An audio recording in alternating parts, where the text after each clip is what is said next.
பொதுவாக தமிழ்நாடு பூராமே விதை திருவிழா நடக்கணுன்றதுக்கான ஒரு விஷயம் நடந்துட்டு இருக்கு. அந்த அடிப்படையில் தான் நாங்களும் கண்ணோட்டம் பார்த்தோம். ஆனால் போன வருடம் அதுக்கு முந்தின வருடம் பார்த்தீங்கன்னா ஒரு 3000 பேர் வரைக்கும் இந்த விதை திருவிழாவில், அதுவும் முக்கியமாக தென் மாவட்டத்தில் ஒரு இடத்துல கூடுறாங்க அப்படின்னா அந்த ஈர்ப்பு தென் மாவட்டத்துக்கு ஒரு ஈர்ப்பு இருக்குது அப்படின்றத நம்பணும்.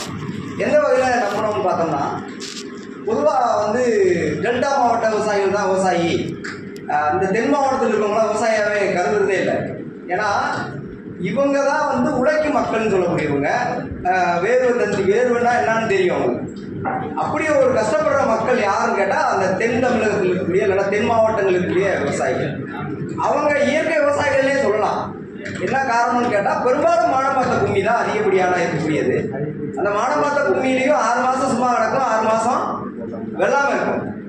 அப்போ நான் பல கூட்டங்களில் பேசக்கூடிய ஒரு அழுத்தமான கருத்து என்னன்னு கேட்டால், இந்த தமிழகம் முழுவதும் ஒரு காலத்தில் சோறு போட்டு இருந்த ஒரு விளைநில பூமின்னு சொல்ல முடியாது தென் மாவட்டம்ன்றதை என்னால் சொல்ல முடியும். என்னன்னா தென் மாவட்டத்தில் விளையக்கூடிய பருப்புலேருந்து தோரையிலேருந்து எல்லாமே தென் மாவட்டத்தில் மானம்பாத்த பூமியில் யாராவது நீர் பாய்ச்சி தோரை இதெல்லாம் பயன்படுத்துகிறாங்களா? இல்லை. அப்போ நமக்கான புரோட்டீன் உணவுன்றது அந்த தென் மாவட்டத்தில் இருக்கக்கூடியது. அந்த அடிப்படையில் வரகுன்ற ஒரு சிறுதானியங்கள் தான் பிரதானமான உணவாக 20 வருடங்களுக்கு முன்னால் இருந்தது.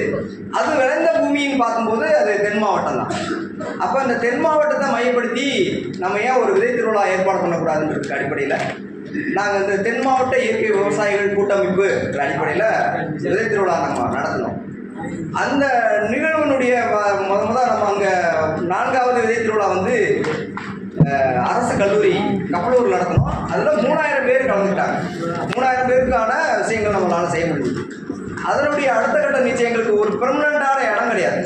அந்த விதை திருவிழா நடத்துகிறோம்னா எங்களுக்குன்னு ஒரு இடம் கிடையாது. ஆனால் தொடர்ச்சியாக இயங்கணுன்றதுக்காக நம்ம பல இடங்களில் முட்டி மோதுறோம்.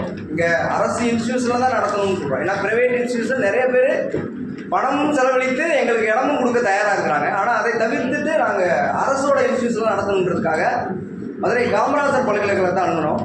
அவங்க என்ன சொன்னாங்கன்னா, எங்களுக்கு விதைக்கு என்ன சம்மந்தம் இது அப்படின்னு பல கான்ட்ரவர்சிக்கு அப்புறம் அங்கே இடம் கொடுத்தாங்க. அப்போ அந்த இடத்துக்கு முன்னால் இந்த 4 ஊர்களை மட்டுமே நம்ம எடுக்கணும்ன்றத நாங்கள் அப்போ வச்சுக்கிட்டோம். என்னன்னு கேட்டால், காய்கறி பன்மயம்ன்ற ஒரு வார்த்தையை நீ கேள்விப்பட்டிருக்கோம். காய்கறி பன்முகத்தன்மைன்றது குறிப்பாக தென் தமிழகத்தில் விதைப்பிரதி அவங்க கூட சொன்னாங்க. காய்கறி பன்முகத்தன்மை மானம்பாத்த பூமியிலேயே கத்திரிக்காய் விளைஞ்சது, தக்காளி விளைஞ்சது, மிளகாய் விளைஞ்சது, எல்லாமே பார்த்திங்கன்னா மானம்பாத்த பூமியில். இன்றைக்கும் மிளகாய் தேவனுடைய முழுக்க தேவையை பூர்த்தி செய்வது முக்கியமாக மானம்பாத்த பூமியில். நம்ம அந்த திருச்சுழி இந்த பகுதியில் விளையக்கூடிய மல்லியிலேருந்து எல்லாமே தென் மாவட்ட பகுதியில்.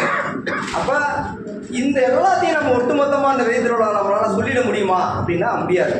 அப்படின்றதுக்காக எங்களுக்கு 4 ஊர் எங்களுக்கு முன்னால் இருந்துகிட்டே இருக்குது.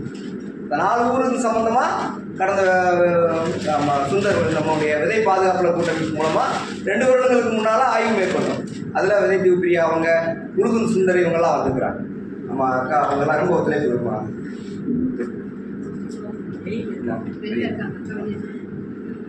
இப்போ அவங்க 8 நாளி புதூர் கத்திரி முதல் அங்கே தான் போய் பார்த்தோம். அப்புறம் சென்னம்பட்டி பாகல் இப்படி பார்த்தோம்.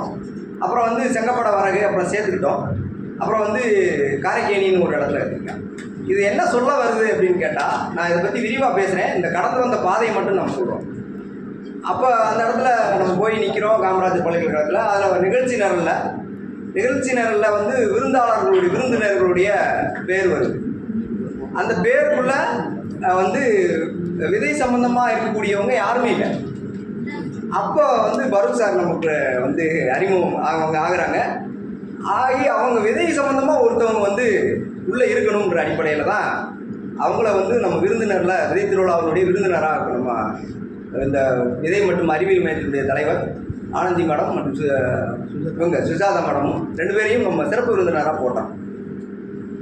அந்த போட்டதுக்கு அப்புறம் அதனுடைய நீட்சின்றது இன்னைக்கு நம்மளாம் இங்கே நின்று உட்காந்து பேசிக்கிட்டு இருக்கு. காரணமே அதுதான்.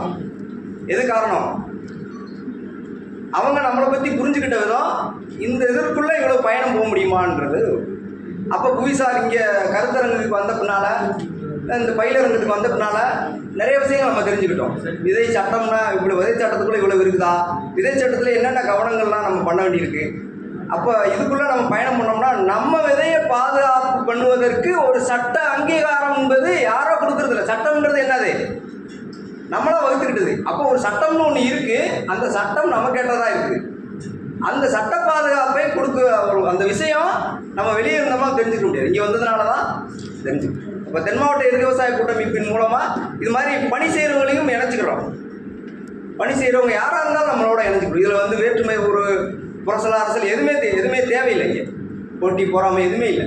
நம்முடைய இலக்கு என்பது நம்முடைய பாரம்பரிய விதைகளை பாதுகாப்பது, அதுக்கு சட்ட பாதுகாப்பு கொடுப்பது என்பது தான் ரொம்ப ரொம்ப முக்கியமானது.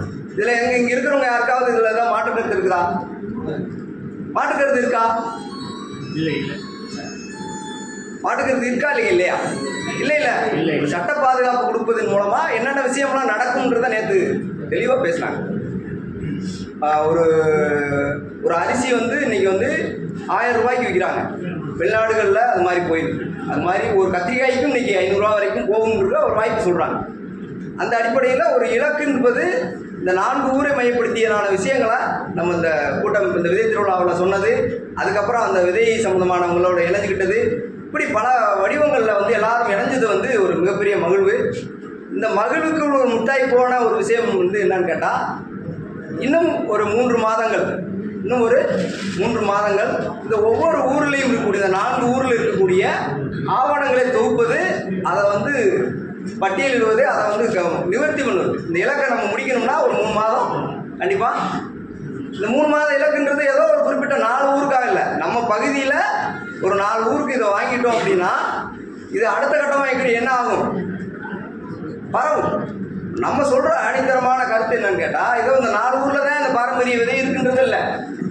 ஒவ்வொரு 20 கிலோமீட்டருக்கும் ஒரு கத்திரிக்காய் இருக்குது, ஒவ்வொரு 20 கிலோமீட்டருக்கும் ஒரு தக்காளி இருக்குது, ஒவ்வொரு 20 கிலோமீட்டருக்கும் இப்படி காய்கறி பன்முகத்தன்மை நிலத்தில் ஒட்டி உறவாடிக்கிட்டு இருக்குது, தூங்கிக்கிட்டு இருக்குது. அதை நம்ம தட்டி எழுப்பி பாதுகாக்க வேண்டியது விஷயமா. தோழர் கூட பேசும்போது சொன்னார், 1 லட்சம் தக்காளி விதை 5 லட்சம் ரூபாய்க்கு விற்கிறதுக்கு விற்றுக்கிட்டு இருக்கு. இப்போ தெரியுமா உங்களுக்கு? இதெல்லாம் ஒரு சாமானிய விவசாயி, ஒரு வேளாண்மை பண்ணுறவர் ஒரு 5 லட்சம் ரூபாய்க்கு ஒரு கிலோ தக்காளி விதையோ கத்திரி விதையோ வாங்கி அவரால் பயிரிட முடியுமா? முடியாது. அப்போ நம்மகிட்ட இருக்க விதையை நம்ம வந்து சட்ட பாதுகாப்பு கொடுப்பதன் மூலமாக அதை வளப்படுத்தி, அதை செழுமைப்படுத்தி அடுத்த தலைமுறைக்கு விதையை கொடுப்பது அப்படின்னு ஒரு காலத்தில் வந்து பேசுவாங்க. என்ன சொல்லுவாங்க, இங்கே களத்து மேட்டில் வந்து விதை காய போட்டிருக்கேன் அப்படின்னு உறக்க சொல்லுவாங்க.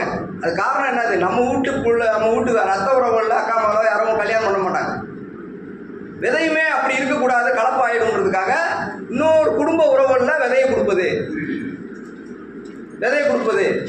இங்கே சீர்வரிசையில் கூட இன்னைக்கு தான் கட்டில் மெத்த பிரிட்ஜ் இப்படியெல்லாம் வந்திருக்கு. 20 வருஷத்துக்கு முன்னால் சீர்வரிசையில் என்னது, 3 விஷயம்தான். என்னது, பூசணிக்காய், ஒரு முருங்கை, ஒரு பசுமாடு, இதுதான் சீர்வரிசை. அதுதான் பூசணிக்காய்ன்றது. பூசணிக்காய் கொடுப்பாங்க சீர்வரிசை. இந்த பூசணிக்காயோட பெண்கள் சம்பந்தமான விஷயங்களுக்கு ரொம்ப நல்லது. முருங்கை ஆணுக்கு, குழந்தைக்கு பால், அந்த மாட்டுல இருந்து வரக்கூடிய விஷயம். இதுதான் 3 சீதனம். உருப்படியான சீதனம்ன்றது இதுதான். இன்னைக்கு மறந்துட்டு எங்கே போயிட்டோம். அப்போ இந்த மரபு சார்ந்த விஷயங்களை, நம்ம அறிவு சார்ந்த சொத்துரிமைகளை, இந்த பாதுகாப்பு நடவடிக்கையில் இந்த கருத்தரங்கம்ன்றது நம்ம இணைச்சிக்கிட்டு நம்ம தொடர்ந்து பயணம் பண்ண வேண்டியது. அந்த பயணம் பண்ணாதான் ஒரு வெற்றியினுடைய இலக்கை நம்ம அடைய முடியும். ஏதோ நம்ம வந்தோம், நம்ம இந்த கூட்டத்தில் கலந்துக்கிட்டோம், நம்ம எப்படா வீட்டுக்கு போகிறது அப்படின்றத தாண்டி இந்த அர்ப்பணிப்பு, நம்ம இருந்து கவனித்து இது என்ன சொல்கிறாங்கன்றத அர்ப்பணிப்பு உள்ளவங்களா ஏதோ 2 பேர் ஒரு அமைப்புன்றதை தாண்டி இது ஒவ்வொருத்தருக்கான கடமையாக பொறுப்பாக நம்ம வந்து அதை எடுத்துக்கிட்டு அவங்களுக்கு எங்களுக்கு ஒத்துழைப்பு கொடுக்குறதுன்றத நாங்கள் இன்னைக்கு முடிவு பண்ணிட்டோம். இன்னொரு 3 மாதம் எங்கள் வீட்டில் எல்லாம் சொல்லாமல் ரேஷன் கார்டுலேருந்து பேர் எடுத்தாலும் பரவாயில்ல, இந்த வேலையை செஞ்சே முடிச்சு ஆகணும்னு முடிவு எடுத்துட்டோம். அதற்கு நீங்கள் வந்து ஒவ்வொருத்தரும் பொறுப்புள்ளவர்களாக மாறணும்னு நாங்கள் கேட்குறோம். இதை தாண்டி